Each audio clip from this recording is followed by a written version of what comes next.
Picture this. It's March 2020. Global markets are collapsing at unprecedented speed. The S&P 500 plunges 34% in just 33 days. Your portfolio, carefully built over years, hemorrhages value by the hour. Your phone buzzes constantly with breaking news alerts, each more catastrophic than the last. Your hands shake as you hover over the sell button. Every instinct screams at you to cut your losses and run. Now imagine a different investor. Same market, same portfolio, same losses.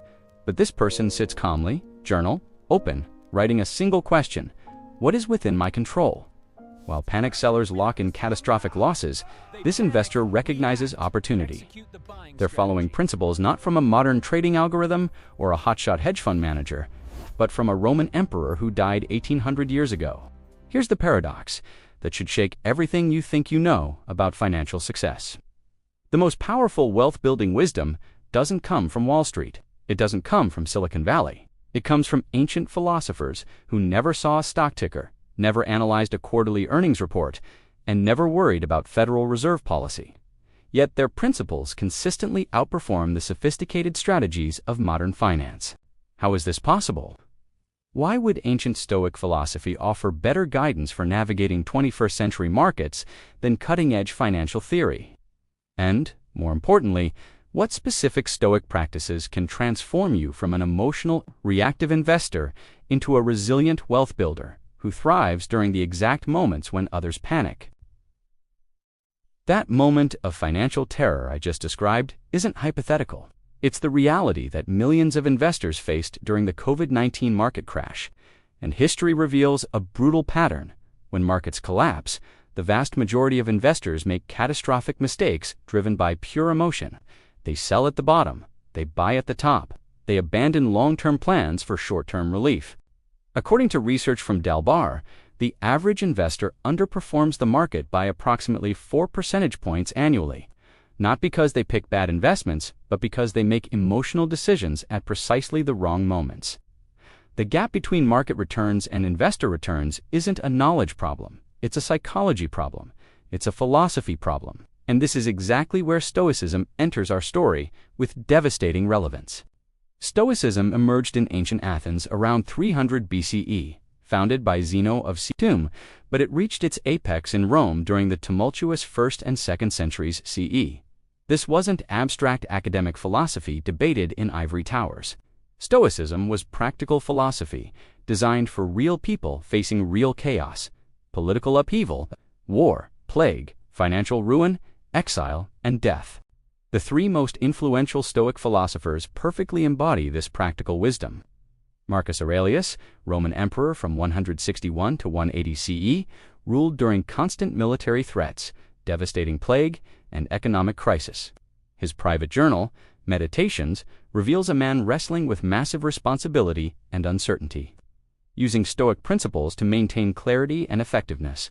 Seneca the Younger, advisor to Emperor Nero and one of Rome's wealthiest men, experienced the full spectrum of fortune, from exile to extraordinary wealth, ultimately ending in forced suicide by Nero's order. His essays on wealth, loss, and resilience speak with the authority of someone who lived through extreme volatility. Epictetus, born a slave and later freed, taught philosophy from the perspective of someone who truly understood powerlessness. His teachings focus relentlessly on the dichotomy of control, distinguishing what we can influence from what we cannot.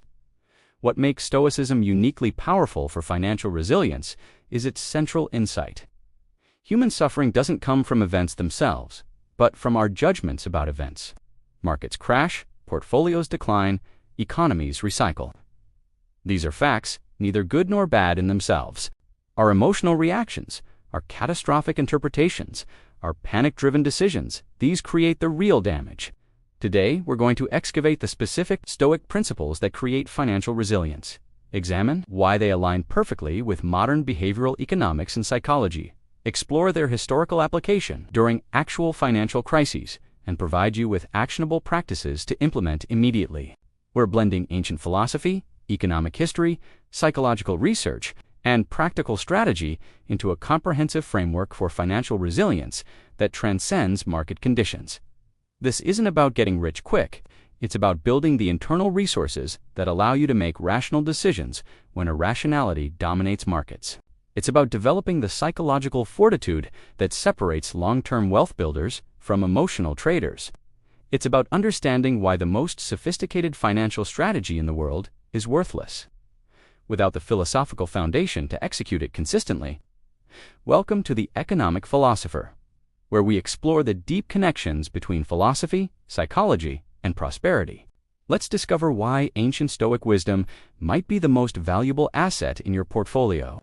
To understand why Stoicism offers such powerful financial guidance, we must first examine how Stoic philosophers themselves navigated economic volatility and financial crises.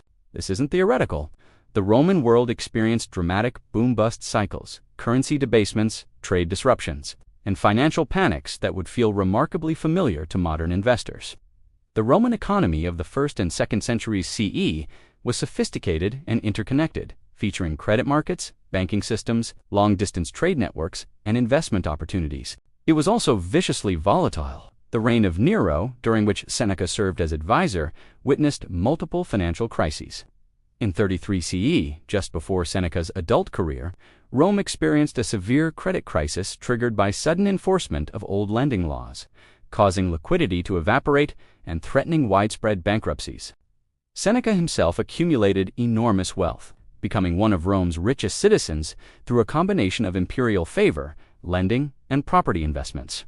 Yet he wrote extensively about the proper relationship with wealth, precisely because he understood its volatility. In his essay on the happy life, Seneca addresses critics who accused him of hypocrisy for being wealthy while preaching Stoic philosophy.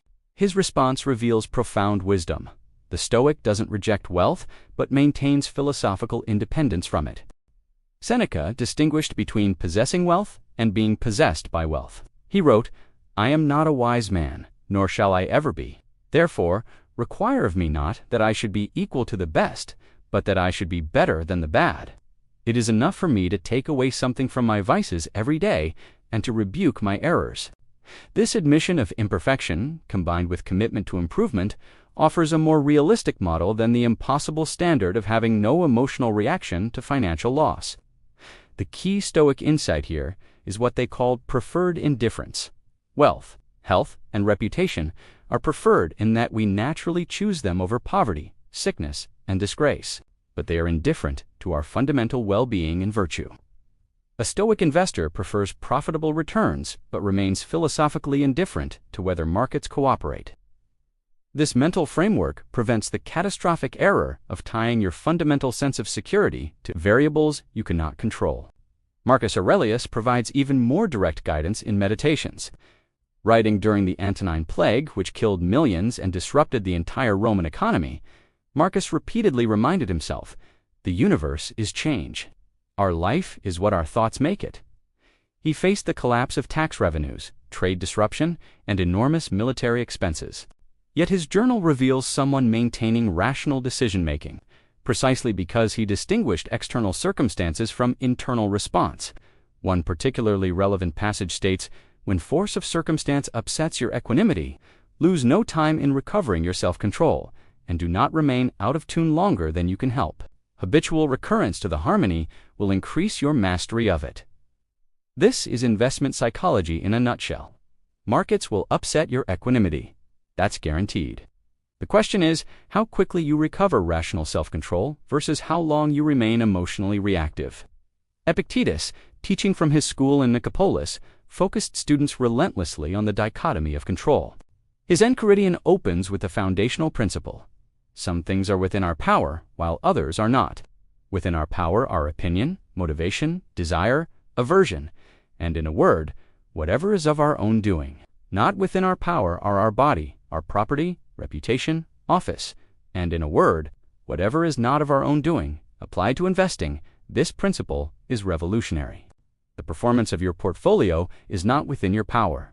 Market returns, economic policy, geopolitical events, industry disruptions, none of these are within your control.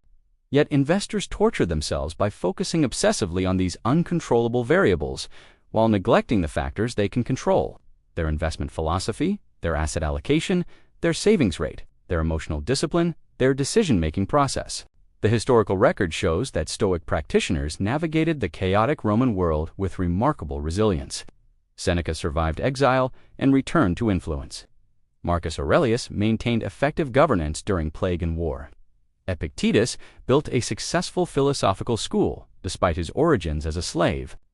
Their success wasn't about controlling circumstances, it was about controlling their responses to circumstances. This historical foundation reveals why Stoicism offers unique value for financial resilience. It wasn't developed in prosperity and calm, but forged in chaos and uncertainty. The Stoics weren't optimists pretending problems don't exist. They were realists who developed systematic practices for maintaining rationality when circumstances encouraged panic.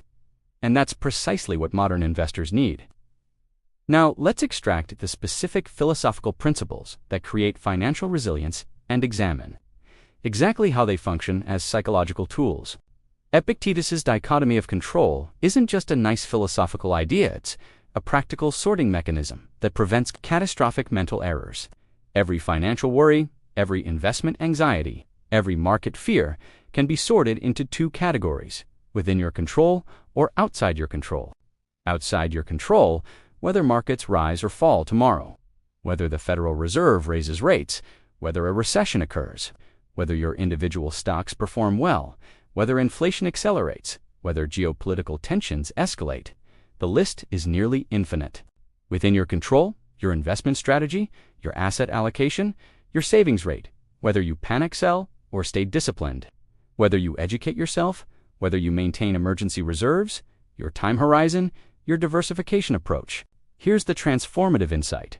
Every minute you spend worrying about uncontrollable variables is wasted mental energy that could be directed toward controllable variables.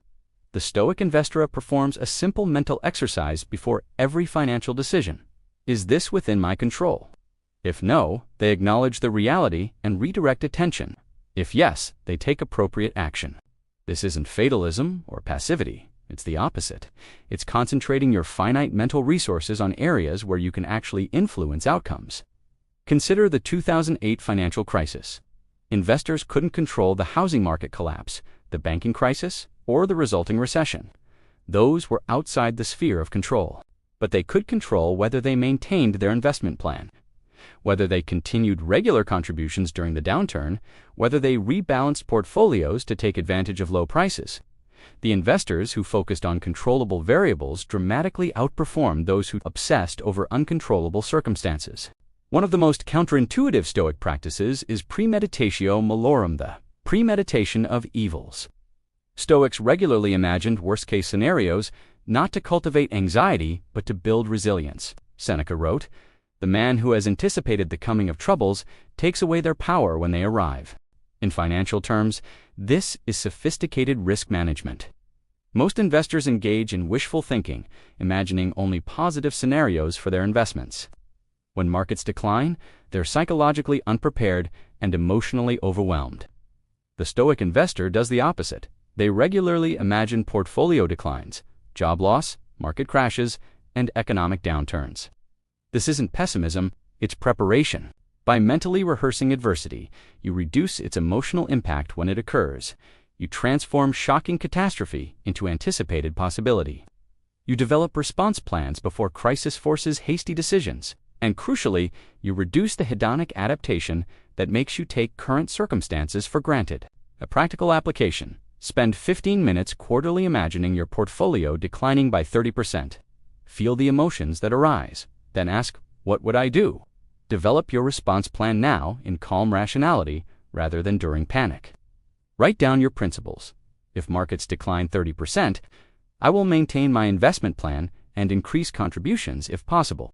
When actual volatility arrives, you're not making emotional decisions in chaos, you're executing a pre-planned rational response. Seneca practiced this constantly. Despite his wealth, he would periodically live as if he'd lost everything, eating simple food and wearing plain clothes. He wrote, "Set aside a certain number of days, during which you shall be content with the scantiest and cheapest fare, with coarse and rough dress," saying to yourself the while, "Is this the condition that I feared?" By familiarizing himself with the worst case, He removed its psychological power. The Stoic concept of amor fati, love of fate, represents the ultimate level of resilience.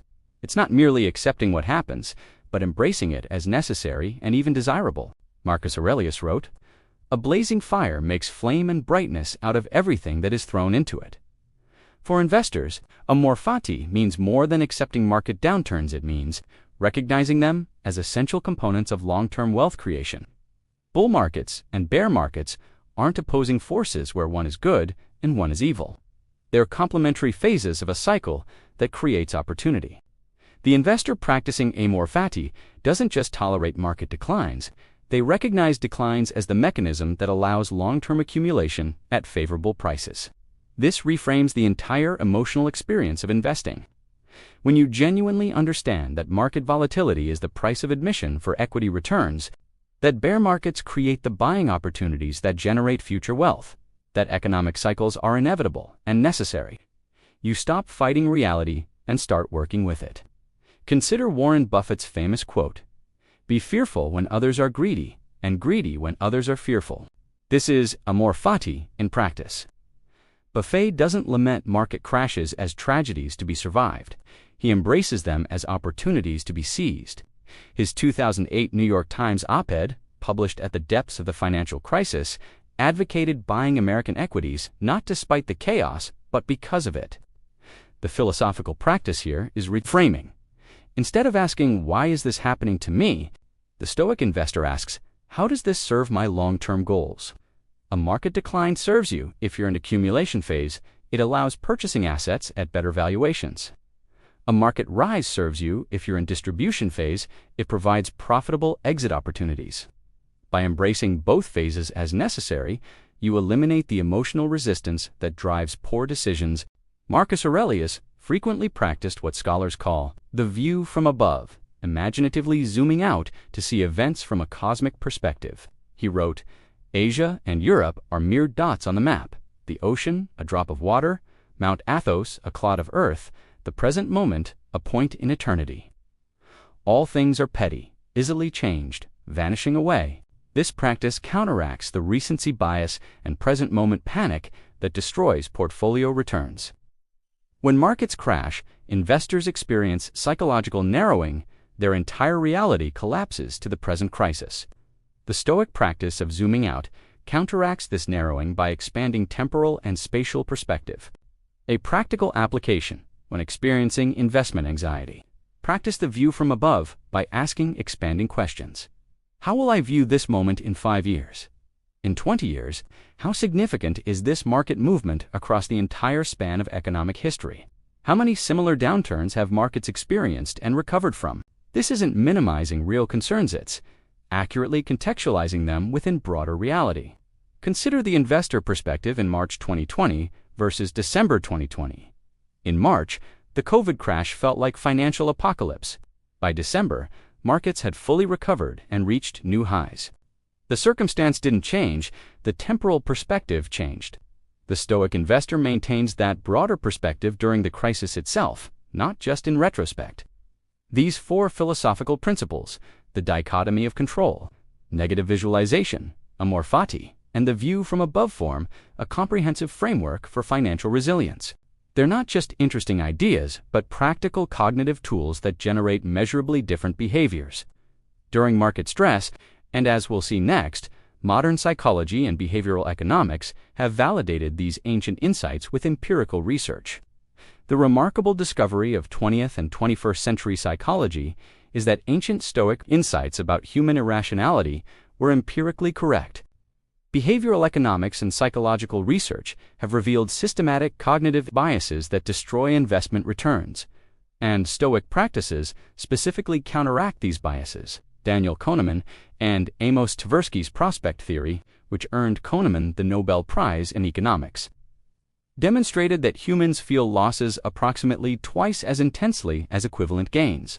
This loss aversion creates systematically irrational financial behavior. Investors hold losing positions too long, hoping to avoid realizing losses.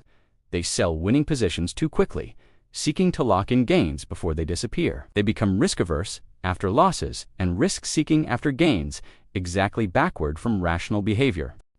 The Stoic practice of negative visualization directly counteracts loss aversion by familiarizing the mind with loss. When you've mentally rehearsed portfolio declines, the actual decline triggers less intense emotional response because it's not novel or shocking, it's anticipated. You've reduced the psychological distance between current state and negative outcome, which reduces the pain of transition. Furthermore, the Stoic principle that external events are preferred indifference reduces the fundamental salience of financial gains and losses. When your sense of well-being doesn't depend on portfolio performance, losses hurt less and gains matter less. This isn't apathy, it's the rational recognition that market fluctuations are separate from your essential well-being. Research by Brad Barber and Terence Odian demonstrated that frequent traders underperform buy-and-hold investors by approximately 7 percentage points annually. Why? Because frequent trading is driven by emotional reactions to losses and gains. The Stoic investor's philosophical distance from outcomes reduces the emotional impulse to trade reactively, leading to superior long-term performance through simple inactivity. Humans dramatically overweight recent events when predicting future outcomes. After market rises, investors expect continued gains. After market declines, they expect continued losses. This recency bias causes predictable errors, buying high after bull markets and selling low after bear markets. The Stoic practice of the view from above directly counteracts recency bias by expanding temporal perspective. When you zoom out to view current market movements within decades or centuries of economic history, recent volatility appears less predictive of future outcomes. Markets always feel unprecedented in the moment. That's the nature of recency bias. Historical perspective reveals that today's unprecedented crisis is actually quite precedented. Consider a specific example, the COVID-19 crash. In March 2020, market declines felt apocalyptic. The speed and severity were unprecedented in modern experience. Recency bias suggested catastrophic outcomes, but historical perspective revealed similar patterns in 1987, 1929 to 1932, 2008, 2009, and numerous other crises. Each felt unprecedented to those experiencing it. Each recovered Stoic investor, maintaining historical perspective, could recognize the pattern and respond rationally rather than emotionally. Psychological research consistently demonstrates that humans overestimate their control over outcomes. This illusion of control causes investors to believe they can predict market movements, time entries and exits, and outsmart other market participants. The research is clear: the vast majority cannot. Even professional fund managers consistently underperform index funds after fees. The Stoic dichotomy of control is the philosophical antidote to the illusion of control. By rigorously sorting factors into controllable and uncontrollable categories, Stoicism prevents the mental error of believing you can control uncontrollable variables. You cannot control market returns, you cannot control economic cycles, you cannot reliably predict future performance. This acceptance of what you cannot control, paradoxically, increases your effectiveness in areas you can control. Instead of wasting energy on market prediction, you direct attention to controllable factors: consistent contribution, discipline, appropriate diversification, cost minimization, tax efficiency, behavioral discipline. These controllable factors compound to generate significant long-term advantage. Humans heavily discount future outcomes in favor of immediate gratification. This present bias undermines long-term wealth accumulation through excessive spending, inadequate savings, and impatient investment behavior.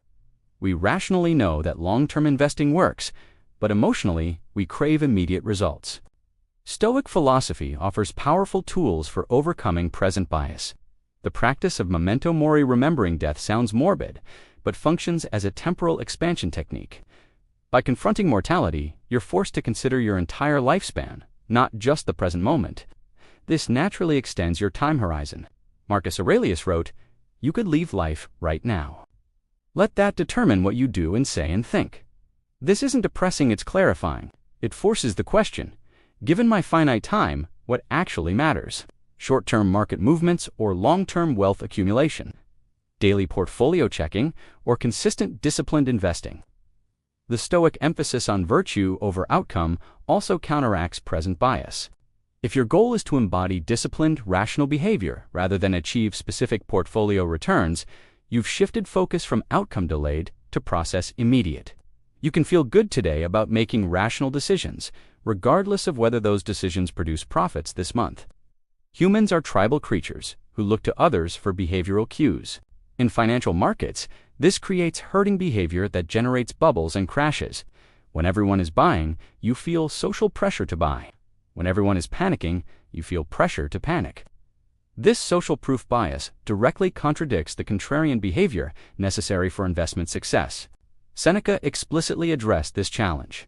It is not the man who has too little, but the man who craves more, that is poor. Social comparison and status-seeking drive, excessive spending, and risky financial behavior. The Stoic practice of focusing on virtue rather than external validation creates psychological independence from herd behavior. The investor who has internalized Stoic principles doesn't need social validation for their decisions. They're not invested in appearing smart or successful to others. They're pursuing their own conception of rational behavior regardless of social approval. This independence allows contrarian action precisely when it's most valuable, buying when others sell, staying calm when others panic. Modern cognitive behavioral therapy, which has strong empirical support, draws directly from Stoic philosophy. The fundamental CBT insight is that events don't cause emotional responses. Interpretations of events cause emotional responses. This is pure Stoicism. Epictetus wrote, "Men are disturbed not by things, but by the views which they take of them." This is cognitive reappraisal, changing your emotional response by changing your interpretation. A market decline can be interpreted as financial catastrophe or as buying opportunity. The event is identical, the interpretation determines the emotional and behavioral response. Research by James Gross and others demonstrates that cognitive reappraisal is one of the most effective emotion regulation strategies, superior to suppression or distraction. Stoic philosophy is essentially a systematic training program in cognitive reappraisal.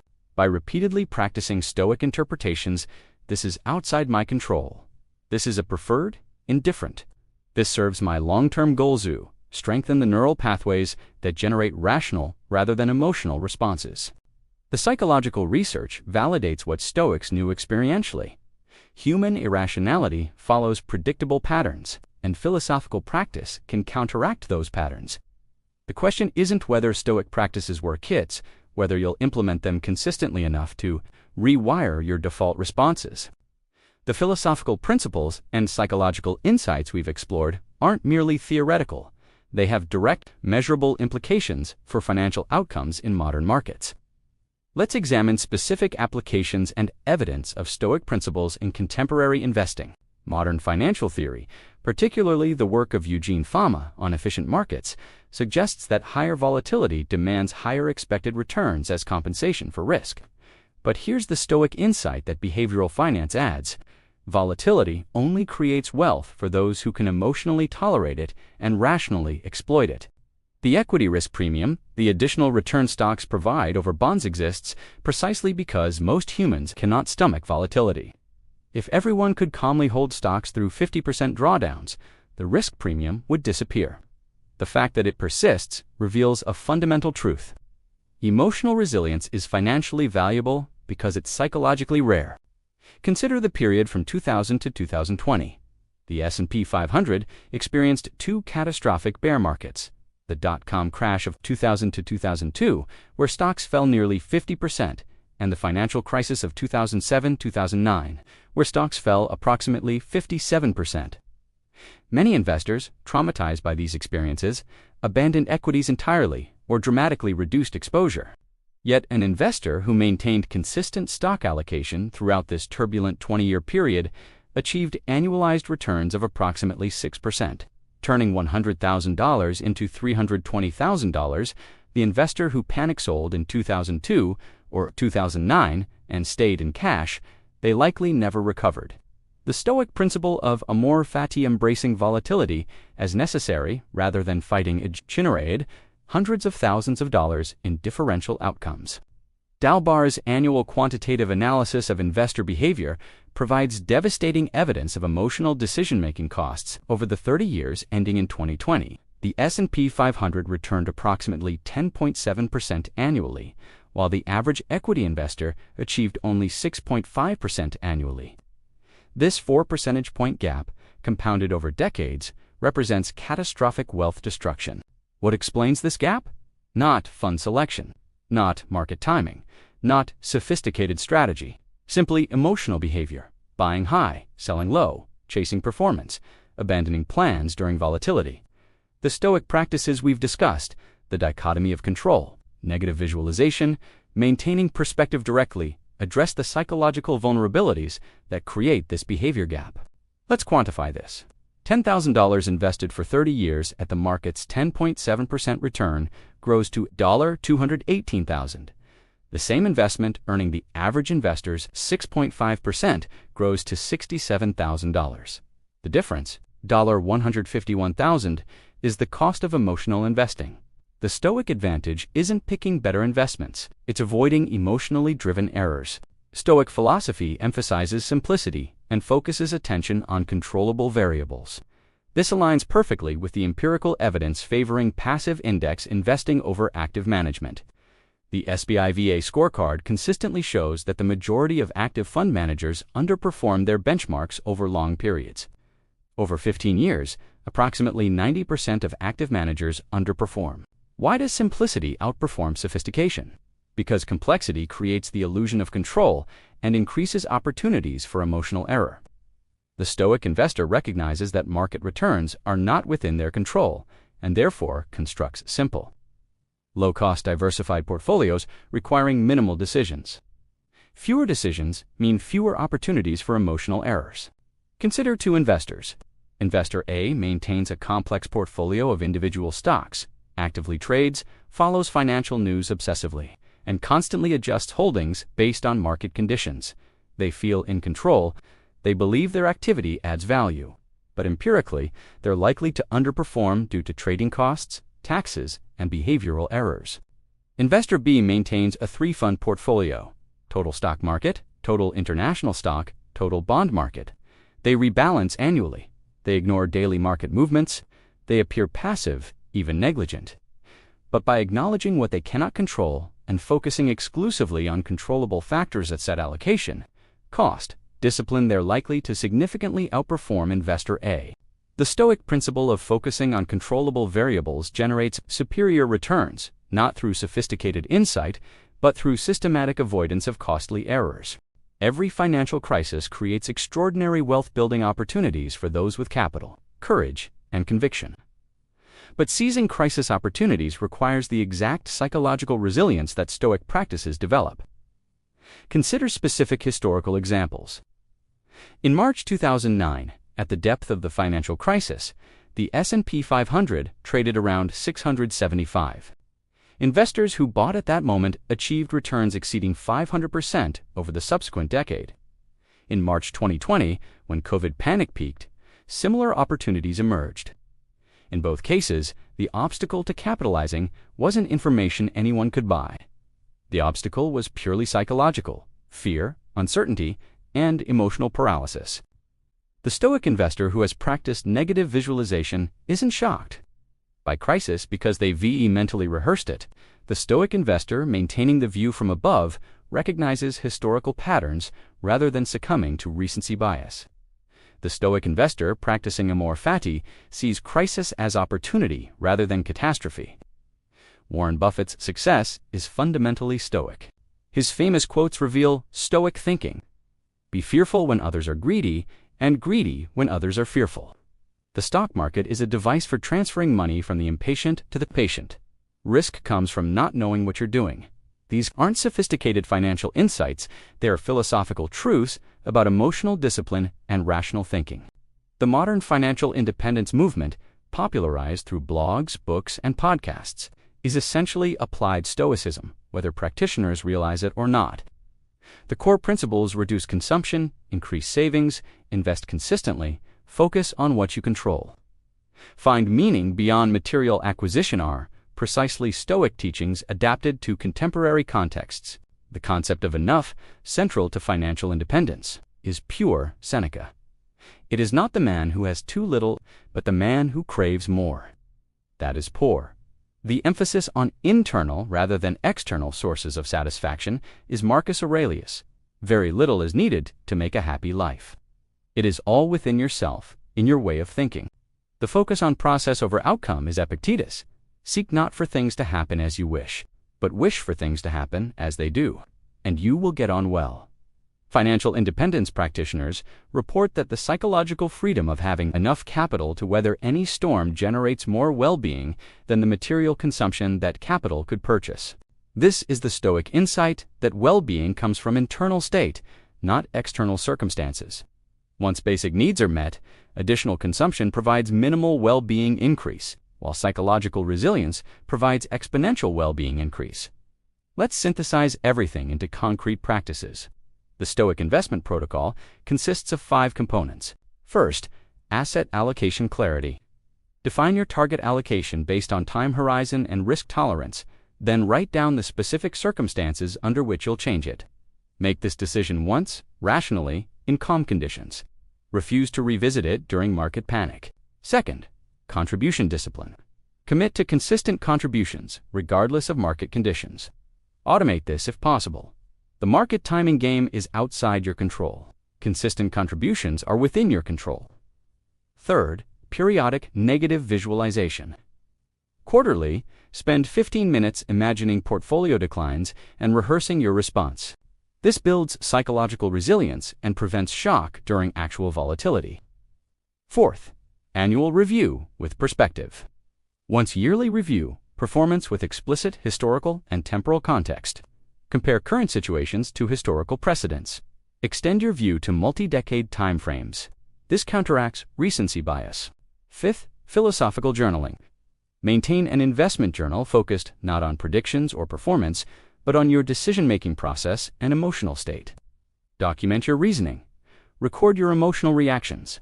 Over time, this builds self-awareness and strengthens rational decision-making. We've journeyed from ancient Rome to contemporary markets, from philosophical principles to psychological research, from historical examples to modern applications.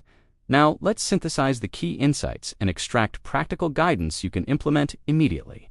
The central insight unifying everything is this: financial resilience is primarily a philosophical and psychological challenge, not a technical or informational challenge. The information needed for successful long-term investing is freely available and relatively simple. Maintain diversified low-cost index funds, contribute consistently, and hold for decades. Anyone can access this information. Few can execute it consistently because execution requires emotional discipline that most people haven't developed. Stoic philosophy offers a comprehensive training program in precisely the emotional discipline that investing requires. By practicing the dichotomy of control, you stop wasting energy on uncontrollable market movements and focus on controllable behaviors. By practicing negative visualization, you build psychological resilience to volatility before it arrives. By practicing amor fati, you reframe market cycles from threats to opportunities. By practicing the view from above, you maintain perspective during moments of crisis when others lose it. Here's what this means practically. Start by auditing your current financial anxieties against the dichotomy of control. Write down everything that worries you financially. Then sort each item into within my control or outside my control. For items outside your control, market performance, interest rate policy, economic conditions, practice acceptance, acknowledge them but refuse to obsess over them. For items within your control, savings rate, spending habits, investment discipline, make concrete plans for improvement. Implement negative visualization as regular practice. Set a monthly calendar reminder for 15 minutes of worst-case rehearsal. Imagine portfolio declines, job loss, or economic crisis. Don't dwell morbidly, but familiarize yourself with these possibilities and develop response plans. The first time you do this, it might feel uncomfortable. That discomfort reveals your psychological vulnerability. By repeatedly exposing yourself to imagined adversity, you reduce the emotional impact of actual adversity. The so what of all this research, philosophy, and history is profoundly practical. You can dramatically improve your financial outcomes, not by getting smarter about markets, but by getting wiser about yourself. The market will do what it does. The economy will cycle. Volatility will occur. These are outside your control. But your response, your emotional regulation, your decision-making process. Your behavioral discipline is entirely within your control. The Stoic investor doesn't predict market movements because prediction is outside their control and empirically impossible. Instead, they build robust systems that work across all market conditions. They don't try to avoid losses because losses are inevitable. Instead, they develop the psychological resilience to hold through losses without making catastrophic decisions. They don't seek to eliminate uncertainty because uncertainty is inherent to markets. Instead, they cultivate comfort with uncertainty through philosophical practice. Remember our opening paradox. Ancient philosophers who never saw a stock ticker offer better investment guidance than modern financial sophistication. This isn't actually paradoxical. Markets have changed, but human psychology hasn't. The cognitive biases and emotional vulnerabilities that destroy returns today are the same vulnerabilities the Stoics identified 2,000 years ago. Loss, aversion, recency bias, herd behavior, present bias. These aren't new phenomena, they're permanent features of human psychology. What the Stoics offer isn't market prediction or superior investment strategy. They offer something infinitely more valuable, a systematic method for overcoming the psychological obstacles that prevent you from executing whatever strategy you've chosen. Whether you're pursuing aggressive growth, conservative income, or financial independence, Stoic practices will improve your execution consistency. The final reframing of our initial question reveals the deepest truth. It's not that ancient wisdom beats market volatility. Markets do what they do regardless of your philosophy. Rather, Stoic wisdom beats the emotional reactivity that causes you to sabotage yourself during volatility. The enemy isn't the market. The enemy is your own panic, greed, impatience, and irrationality. And that enemy can be defeated through philosophical practice. If this exploration of Stoicism and financial resilience has provided value, I want to hear your perspective. Drop a comment sharing what's your biggest emotional challenge with investing. Is it panic during downturns? Impatience during accumulation? FOMO during bull markets? Let's discuss specific Stoic practices that address your particular challenge. The philosophical wisdom we've explored becomes most powerful through community discussion and shared experience. And if you want to continue exploring the deep connections between philosophy, psychology, and prosperity, subscribe to the Economic Philosopher. We're building a community of people who recognize that the most valuable investment isn't in markets, it's in developing the wisdom to navigate markets effectively. Hit that subscribe button and notification bell so you don't miss future deep dives into the ideas that truly move economies and build lasting wealth. I've also created a companion resource to this video, a downloadable Stoic investment journal template that guides you through the practices we've discussed. You'll find the link in the description. This isn't just theory, it's a practical tool for building the emotional discipline that generates superior long-term returns. Finally, if you found particular value in the psychological research on behavioral finance, check out my previous video on the psychology of market bubbles and crashes. It complements this philosophical framework with detailed examination of the specific cognitive biases that create crisis opportunities. The link is in the description and in the end screen. The ancient Stoics understood something that modern finance is only beginning to appreciate. Your internal state determines your external outcomes far more than circumstances determine them. Markets will rise and fall, economies will cycle, crises will occur. Your philosophical preparation is what determines whether these events destroy you or create opportunities for you.